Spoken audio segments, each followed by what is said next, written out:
Finally!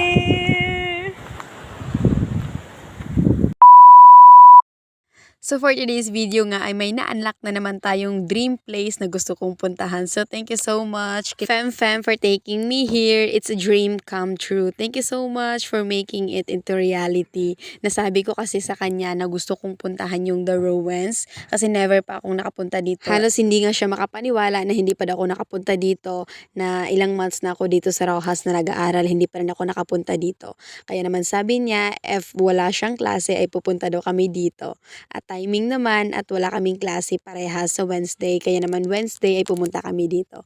Thank you so much, Fem. So anyways, nagmotor lang pala kami kasi may motor si Fem. At bago pala kami pumunta dito guys, ay bumili muna kami ng makakain sa fast food. And super tanga ko talaga guys kasi hindi ako masyado marunong tumawid ng daan guys. Kaya naman nag 1 step forward, 3 step back talaga ako. Tapos may humintong tricycle sa aking harap guys. Sabi ko hindi ako sasakay. Tapos sabi ng tricycle, hindi gaha, tumawid ka na. Kasi siguro nakita niyo yung pag-aalangan ko. Kasi super madami kasi yung dumadaan na tricycle that time.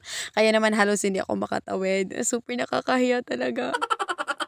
Pero anyways, nakalimutan ko na yung katangahan na ginawa ko kanina kasi guys, I was so captivated sa mga view na nakikita ko sa aking paligid guys. Super ganda talaga nito guys. So combination, sa harap ang view mo is dagat.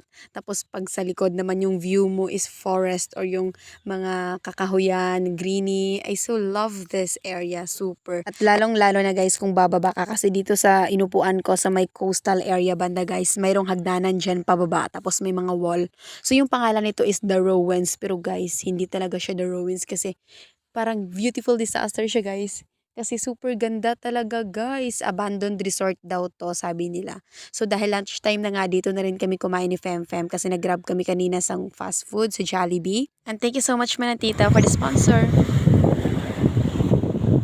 At pagkatapos pala namin kumain guys, bumaba na kami guys. And look at the view. Oh my gosh, it's so good. I will definitely go back here if my time at my money. And kanina guys, if narinig nyo yung hampas ng hangin, ang hangin ng alon at saka yung hangin, as in nakaka-mind blowing sa ganda talagang place na to. I love it here. Sobrang ganda. It's nice to see you, the ruins of Colase. For now, I'm going home na.